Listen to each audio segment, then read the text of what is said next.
여디디아 찬양대가 동남풍 서풍으로 시원하게 우리 찬양도 하고, 또 우리 임마누엘 찬양대가 또 감동이 있는, 깊이 있는 찬양을 해주셔서 감사합니다. 하나님께서 기뻐 받아주신 줄 믿습니다.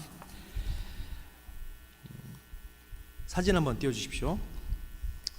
이런 1951년, 제가 살았던 때는 아닌데요, 부산일보에 실린 이 기사를 제가 발췌해 왔는데요, 현하 국토 녹화가 긴급히 요청되어 있음에 비추어 국민 전체가 각계각층에 걸쳐 꾸준히 식목을 하는 동시에 잎목을 함부로 꺾지 않는 애림 정신을 철저히 가져야 할 것을 역설하고 있다 등등등. 그래서 어린 아이들에게 나무를 심자라는 그런 동요를 선정해서 매일 밤 방송을 통하여 가창 지도를 하고 있다 한다라고. 그 당시에는 한문을 얼마나 많이 썼는지 제가 처음에 보고 이게 우리나라 말인가 어떤 날 말인가 잘 몰랐습니다. 1951년 부산일보에 실린 기사이고요. 그러면서 이 나무를 심자라는 동요를 그 당시부터 불렸다고 합니다. 저는 얼마 안 된 줄 알았거든요. 그래서 한번 이 시간에 한번 불러보려고 하는데요. 네, 한번 전주 한번 쳐주십시오. 나무를 심자라는 동요 아시나요, 여러분? 네.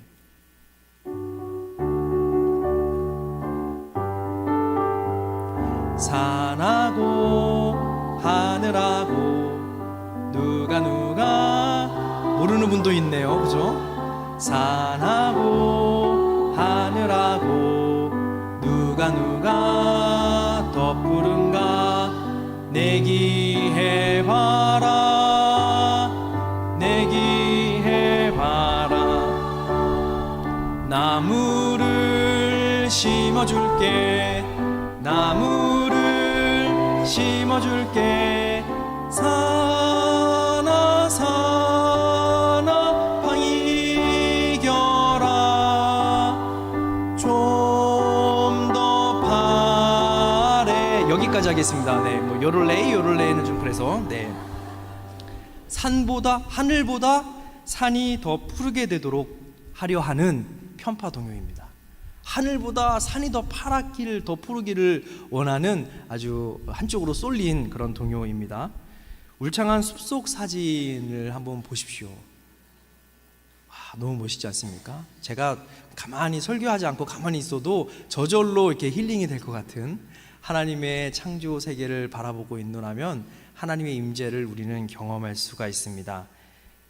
이런 녹음 가득한 숲은 우리에게 평안과 평온, 쉼을 이렇게 불러일으켜 줍니다. 창세기 1장 12절에 이렇습니다. 땅이 풀과 각기 종류대로 씨 맺는 채소와 각기 종류대로 씨 가진 열매 맺는 나무를 내니 하나님이 보시기에 좋았더라. 하나님은 이 창조 만물, 저렇게 산과 들판을 만드시면서 이렇게 바라보시면서 뭐라고 하셨을까요? 좋아, 아주 좋아, 이렇게 말씀하시지 않습니까?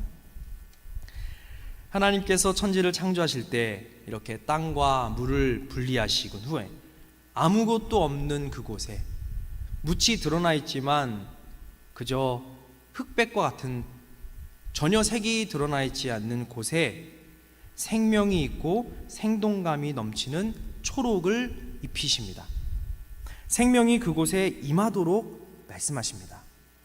씨가 있는 채소와 씨가 있는 여러 식물들, 나무를, 열매를 만드셔서 지속해서 그 생명, 녹색 생명이 지속하게 살아날 수 있도록 유지되고 가득하게 하십니다. 하나님은 그 모습을 이렇게 바라보시면서 좋다라고 말씀하십니다. 성경 속에는 나무와 숲에 관한 말씀이 많이 기록되어 있는데요, 검색을 해보니까 한 나무에 관련된 구절만 471개나 있습니다. 예를 들면은 창세기에 여러 나무들을 만들었다라는 나무가 언급이 되고, 방주를 만들기 위해서 노아가 어떤 고페르 나무를 사용해서 방주를 만듭니다. 모세가 처음 하나님을 만난 곳, 무슨 나무입니까? 떨기나무. 하나님께 예배하는 번제물을 어떻게 태울 수가 있겠습니까? 땔감이 있어야 되지 않았겠습니까? 수많은 나무들이 필요했습니다. 또 하나님을 예배하러 만들어주시는 그 성막 안에서 다양한 성물들이 있지 않습니까? 성전 그 기구들을 만들 때 사용된 각종 조각목들, 이 모든 것들이 나무입니다. 시편 기자는 하나님을 찬양하는 시를 쓸 때에도 자연 환경을 빗대어 나무와 숲을 바라보며 하나님을 찬양하는 찬양의 시가 수도 없이 성경 속에 기록되어 있습니다. 예수님은 또 다양한 나무의 예화를 빌려서 포도나무, 무화과나무, 겨자나무, 좋은 나무, 나쁜 나무, 다양한 나무를 통해서 하나님 말씀, 하나님의 천국 복음을 전하셨습니다. 이와 같이 성경 이곳 저곳에는 나무에 관한 수없는 말씀이 등장합니다. 그렇게 소개된 수많은 나무 가운데에도 오늘 함께 읽었던 요한계시록 22장과 연관된 창세기 말씀이 있는데요. 창세기 2장 9절 제가 한번 읽어드리겠습니다.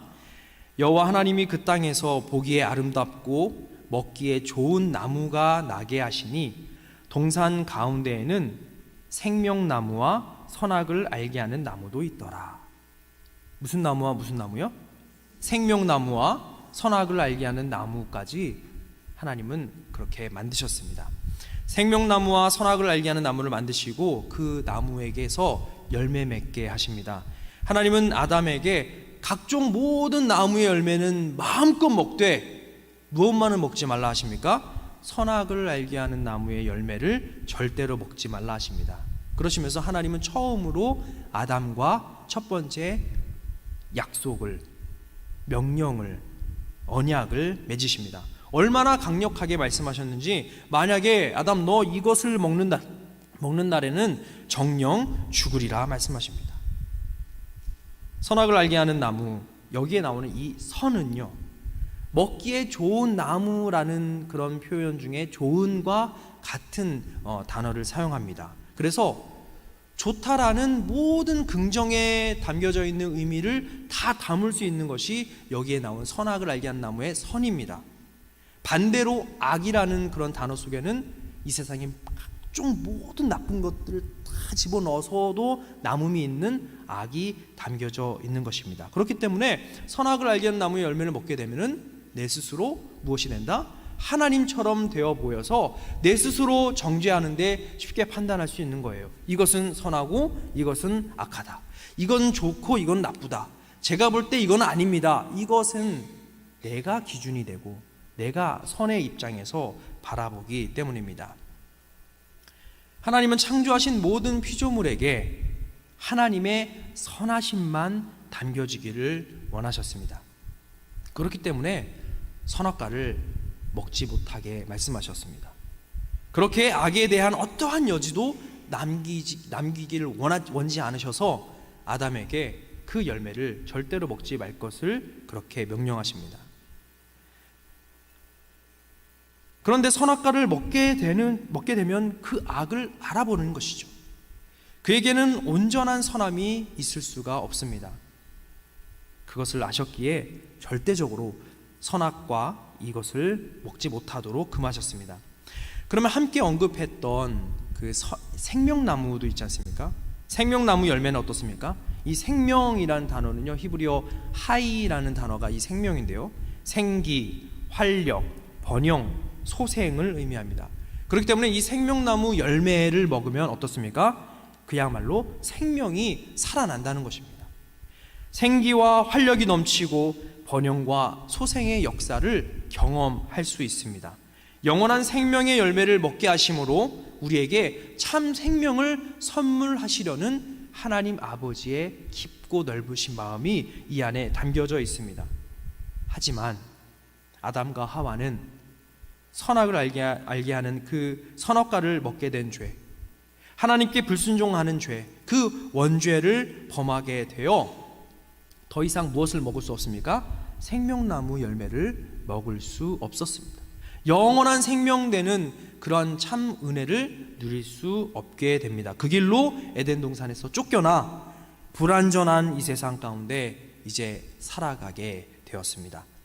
이처럼 하나님은 나무를 통해서도, 이런 나무라는 소재를 통해서도 하나님의 계획과 하나님의 섭리를 우리에게 알게끔, 깨닫게끔 해주시는 하나님이십니다.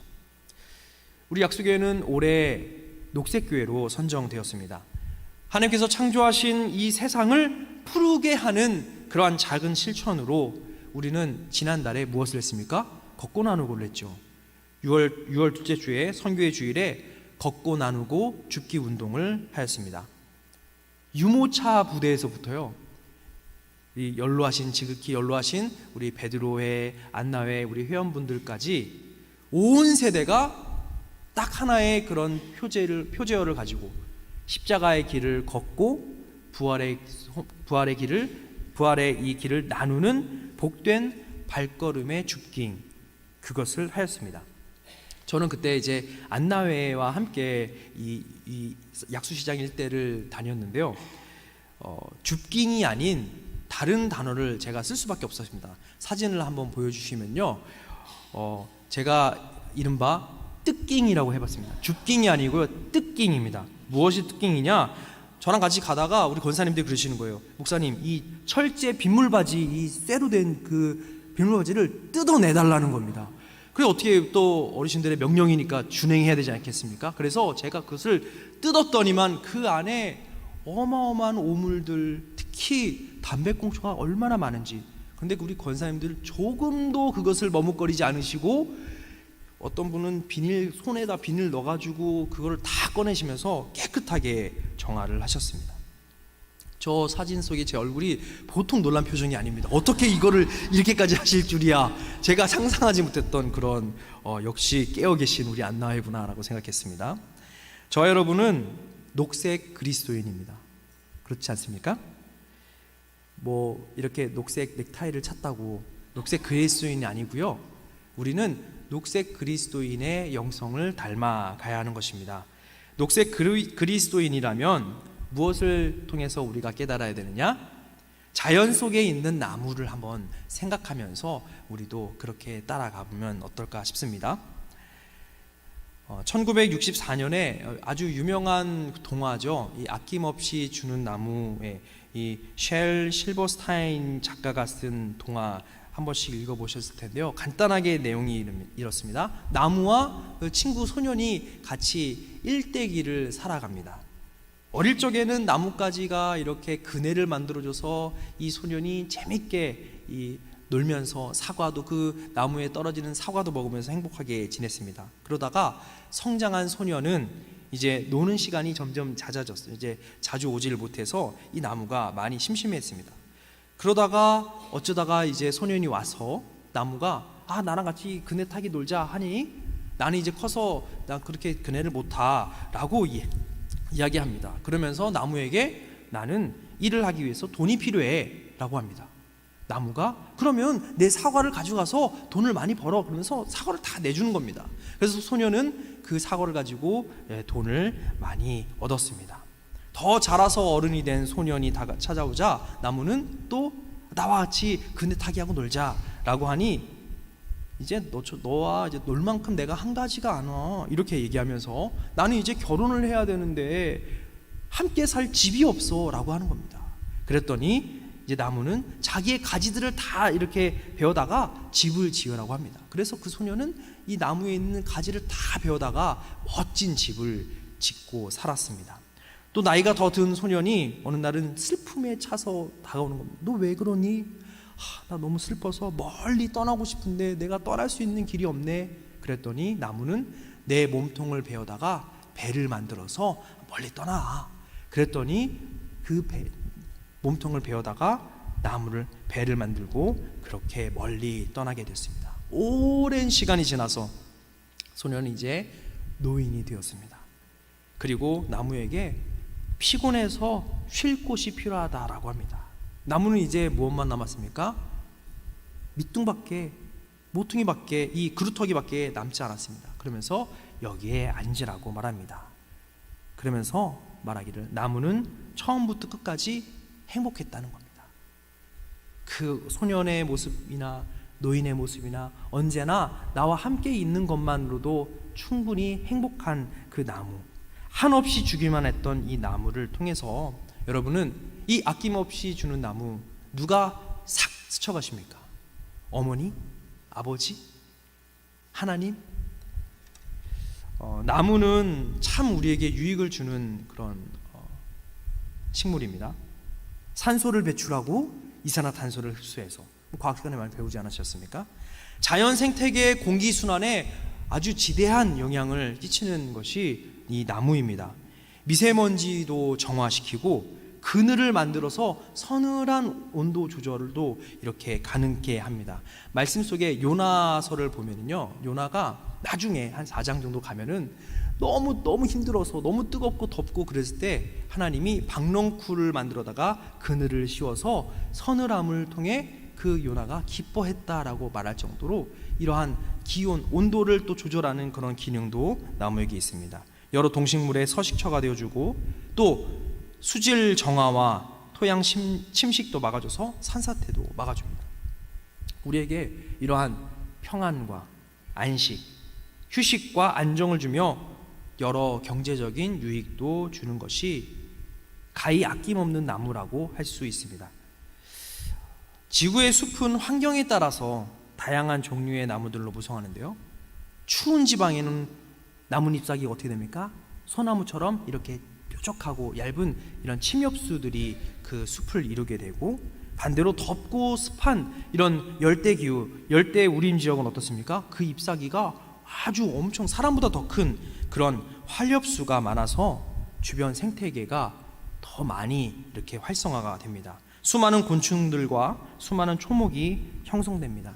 새와 작은 동물들의 보금자리로 그렇게 안성맞춤입니다. 지구에서 가장 소중한 생태계 하나로 그렇게 어떤 지역보다 풍부한 생명의 이런 다양성을 이뤄내는 곳이 바로 숲입니다. 각종 동물들이 그 숲에서 살아갈 수 있는 생동감이 넘치는 바로 열대 우림 지역입니다.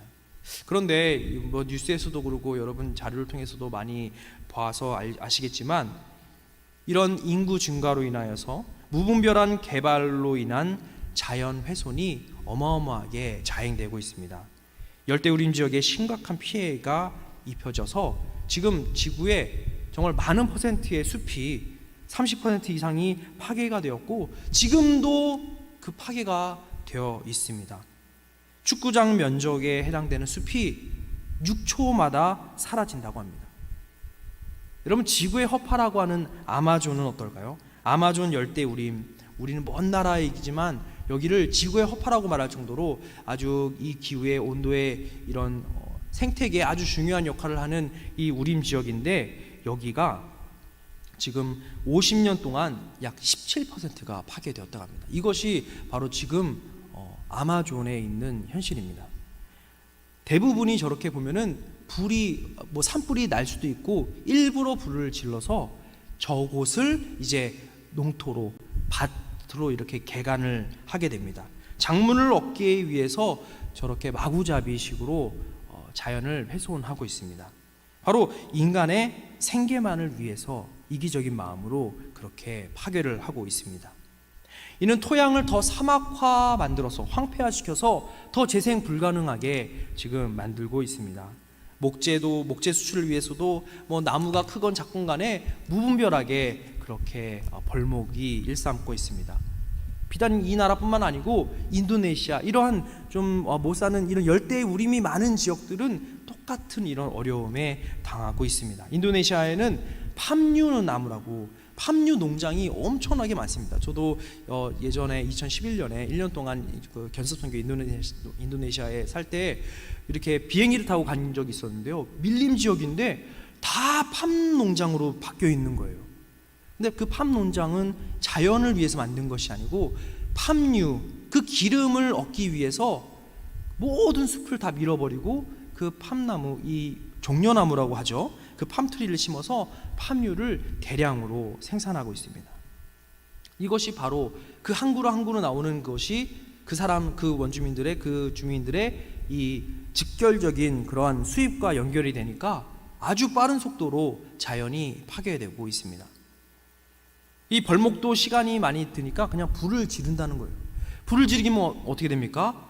탄소 배출이 많아지고, 그러면 자연스럽게 지구 이 온도 상승에 또 일조를 하고 대기 오염도 하게 되는 그런 악순환에 이 전환, 이 연속이 지금 세계 이곳저곳에서 일어나고 있습니다.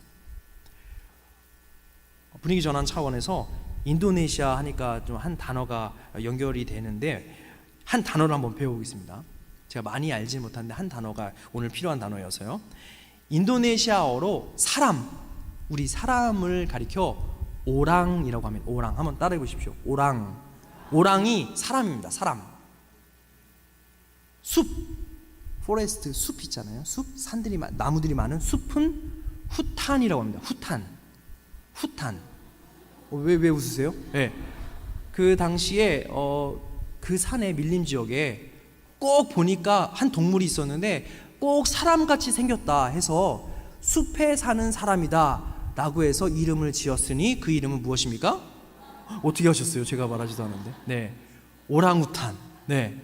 그런데 안타깝게도 이 오랑우탄도 그 인도네시아 밀림이 자기 집인데 다 팜농장으로 그렇게 다 이렇게 사라지게 되니까 살 데가 없어서 어디에 살고 있습니까? 지금 우리 약수교회 지하 2층에 살고 있습니다. 네.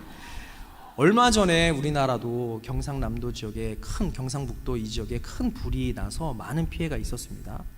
제가 건너서 아는 좀 알게 된 목사님, 그곳에서 이렇게 목회하시는 목사님의 이야기를 들었는데요. 저희는 생각할 때 불이 나면은 빨리 대피하고, 물적 피해도 있었지만 인명 피해도 많이 있었지 않았습니까?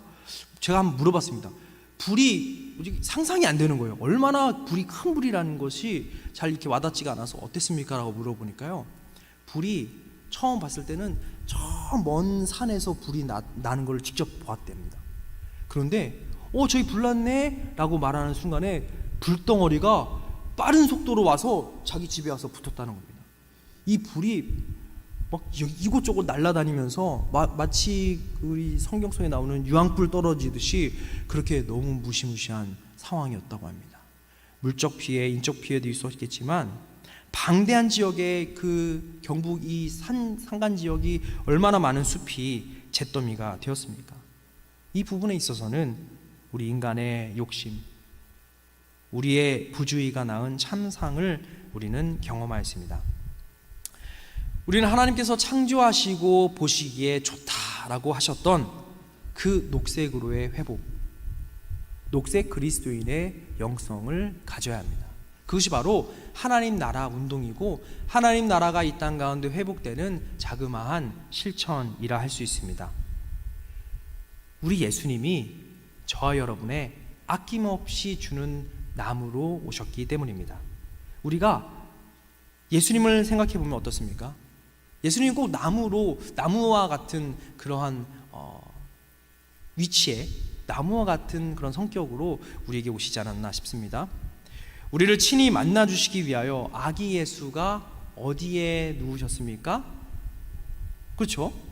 나무 구유에, 차가운 나무 구유에 누이셨습니다.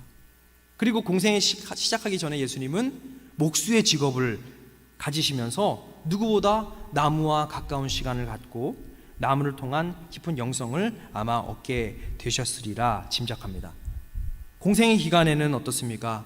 천국 복음을 전하실 때 나는 포도나무요 너희는 가지니 그가 내 안에 내가 그 안에 거하면 사람이 열매를 많이 맺나니 나를 떠나서는 너희가 아무것도 할 수 없습니다. 바로 이렇듯 예수님께서 나는 포도나무다 라고 말씀해 주셨습니다. 우리의 모든 죄와 허물을 친히 담당하시려 머리에 가시나무로 만든 관을 씌우시고 험한 나무 십자가를 친히 짊어지면서 고난의 길, 죽음의 길로 향하셨습니다. 곧 자신이 달리게 될 나무 십자가를 말입니다. 그렇게 우리가 죄에서 자유를 얻기 위하여 영원한 생명을 누리게 살아가기 위하여 예수님은 십자가에 친히 달리셔서 화목제물로 우리에게 이러한 은혜를 베풀어 주십니다. 부활하심으로 온전한 회복, 창조, 이 천지 창조 때에 이때로 되돌리셨습니다. 오늘 함께 읽은 요한복음 22장 2절 이렇습니다. 강 좌우에 생명나무가 있어 12가지 열매를 맺되 달마다 그 열매를 맺고 그 나무 잎사귀들은 만국을 치료하기 위하여 있더라. 그 생명나무 열매는 모든 것을 치료하는 그러한 목적으로 그렇게 지은 바 되었습니다. 바로 생명나무 우리 예수 그리스도이십니다. 생명나무 되신 예수님은 만국의 치료자 되십니다. 생명나무 그늘 밑에 거하는 모든 만물은 그래서 진정한 안식과 평안을, 진정한 생명을 얻게 되는 것입니다. 십자가 밑으로 나아가 내 짐을, 내 죄를 고하고 아랠 때, 눈물 뿌려 회개에 나아갈 때 우리 주님의 자비로우신 손길이, 위로하시는 손길이 우리의 모든 죄와 허물을 씻겨주시는 줄 믿습니다. 생명나무에 맺힌 열매를 먹을 때 영원한 생명이 우리 가운데 온전하여집니다. 또한 그 열매 속에 있는, 또 담겨져 있는 또 다른 씨앗은 생명력이 있어 또 작은 나무들을 만들어냅니다. 그 작은 생명들, 그 작은 나무들이 모여서 주님의 숲을 이루어가는 것이 아니겠습니까? 아름다운 수목원을 만들어가는 역량이 바로 여기에 있습니다. 바로 예수님의 발자취를 따르는 그 믿음의 행보, 저와 여러분의 모습이 아닌가 싶습니다. 사랑하는 약수의 우리 가족 여러분, 우리를 이처럼 사랑하셔서 모든 것을 쏟아내시고 생명나무 되신 예수님을 따라 살아가시기를 소망합니다. 우리가 예수님처럼 십자가의 모든 고통을 달게 감당해야 되는데 그러지 못한다면 적어도 예수님이 걸어가신 그 발자취는, 그 십자가의 길은 따라가야 하지 않겠습니까? 그 발걸음은 절대로 실패의 길이 아닌 복되고 은혜에 충만한 길인 줄 믿습니다.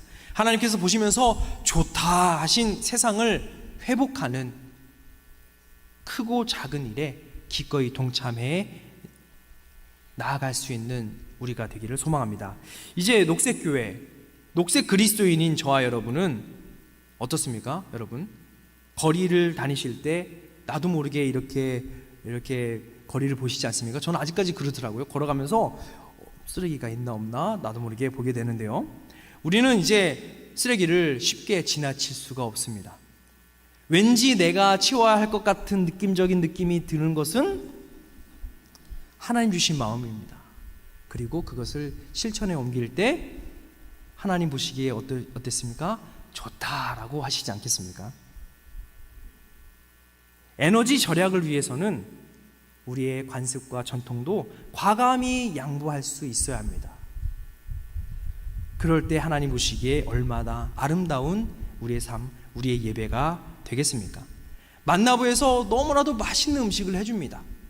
그렇게 맛있게 준비한 음식도 잔반이 남지 않는 그런 아름다운 습관들. 교회 내에 여러 일회용품들이 많은데요, 그 일회용품들이 서서히 줄어드는 그런 아름다운 모습들.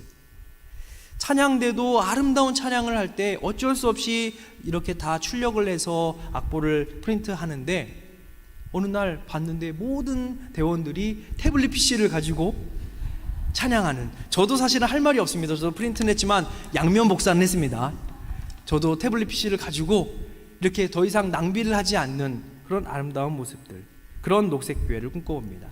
그래서 약수시장에는 순댓국만이, 호두과자만이 유명한 것이 아니고 녹색교회라는 별명의 약수교회가 있대 라는 그런 좋은 소식들이 퍼져나가는 것, 얼마나 우리에게 기분 좋은 모습이고 하나님 보시기에 좋다라고 하시는 그러한 우리의 삶이 아니겠습니까? 이러한 거룩한 불편함을 오히려 기쁨으로 기꺼이 감당할 때 하나님의 마음이 시원하게 되리라 믿습니다. 하나님의 아름답고 자랑스러운 손과 발이 되어주십시오. 예수님의 생명나무 열매가 모든 열방에 맞닿아 있음을 신앙하며 언제 어디서나 녹색 그리스도인다운 삶을 살아가실 수 있기를 바랍니다. 하나님 사랑, 이웃 사랑을 몸소 실천해 보이는 것, 예배하는데 가장 앞장서고 이웃을 섬기는데 가장 앞장서는 그런 멋진 녹색 그리스도인 말입니다. 우리 신앙의 작은 실천들이 한데 어우러질 때 주님의 숲을 이루어 모든 이들이 생명나무 열매에 참 기쁨과 유익을 머금고 살아갈 수 있습니다. 우리 약수교회의 녹음이 더 푸르러지고 더 짙어질 수 있기를 간절히 소망합니다. 우리 함께 기도하겠습니다. 사랑과 은혜의 하나님, 우리에게 이렇게 아름다운 자연과 이 자연을 만끽하며 살아갈 수 있게 하시니 감사합니다. 하나님께서 보시기에 아름답고 하나님 보시기에 좋다 하신 이 자연 세계 속에서 우리가 주님 보시기에 합당한 녹색 그리스도인의 영성을 회복하고 언제 어디서나 하나님 사랑, 이웃 사랑을 실천해 보이는 주님의 아름답고 주님의 자랑스러운 손과 발에 우리의 공동체 모두가 될 수 있도록 인도하여 주시옵소서. 이 모든 간구 우리 주 예수 그리스도의 이름으로 기도합니다. 아멘.